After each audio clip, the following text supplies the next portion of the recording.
కూలీ movie review. Rajasekhar మంచి ఉద్దేశంతో మొబైల్ క్రియేషన్ సిస్టమ్ తయారు చేస్తాడు, కానీ సైమన్ అనే స్మగ్లర్ దాన్ని తన ప్రయోజనాలకు వాడుకుంటాడు. రాజశేఖర్ మరణించడంతో అతని కుమార్తె ప్రీతి మరియు ఇద్దరు సోదరీమణులు ఒంటరిగా మిగులుతారు. రాజశేఖర్ స్నేహితుడు దేవ నిజం తెలుసుకోవడానికి బయలుదేరుతాడు. సైమన్ వెనుక ఉన్న అసలు రహస్యం ఏమిటి? దేవాకు సైమన్ తో ఉన్న గతం ఏమిటి? డయల్ పాత్రతో ఈ కథకు ఉన్న సంబంధం ఏంటి? ఇవన్నీ తెరపై చూడాల్సిందే. Positive points. దర్శకుడు లోకేష్ కనకరాజ్ మంచి నటీనటులను ఒకే చిత్రంలో కలిపాడు. ఫహద్ ఫాజిల్ స్థానంలో వచ్చిన సౌబిన్ షాహిర్ యాక్షన్, ఎమోషన్స్ కలిపిన మంచి నటన చూపించాడు. నాగార్జున విలన్ గా కొత్తగా కనిపించాడు. కొన్ని సీన్లలో బాగా ఆకట్టుకున్నాడు. రజనీకాంత్ తన ఫ్లాష్ బ్యాక్ సీన్లలో స్టైల్, చరిష్మాతో మెప్పించాడు. Rajini Nag face off mansion fight, కొన్ని ఎమోషనల్ సీన్లు బాగున్నాయి. Negative points. కథ బలహీనంగా ఉండటంతో సినిమా ఇంపాక్ట్ తగ్గింది. శృతి హాసన్ పాత్ర చాలా సన్నగా రాసి కన్నీటి సీన్లకే పరిమితం చేశారు. డబ్బింగ్ కూడా బాగా రాలేదు. ఉపేంద్ర పాత్ర వృధా అయింది. అమెరికన్ కామ్య ఊహించదగ్గదే. కొత్తదనం లేదు. క్లైమాక్స్ సాధారణంగా ముగిసింది. ఎలాంటి సర్ప్రైజ్ లేదు.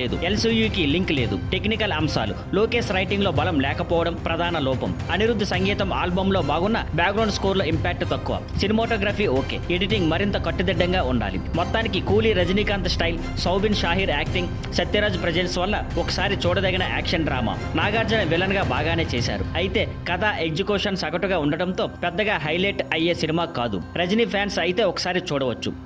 Thank you for watching. Please like, share and subscribe.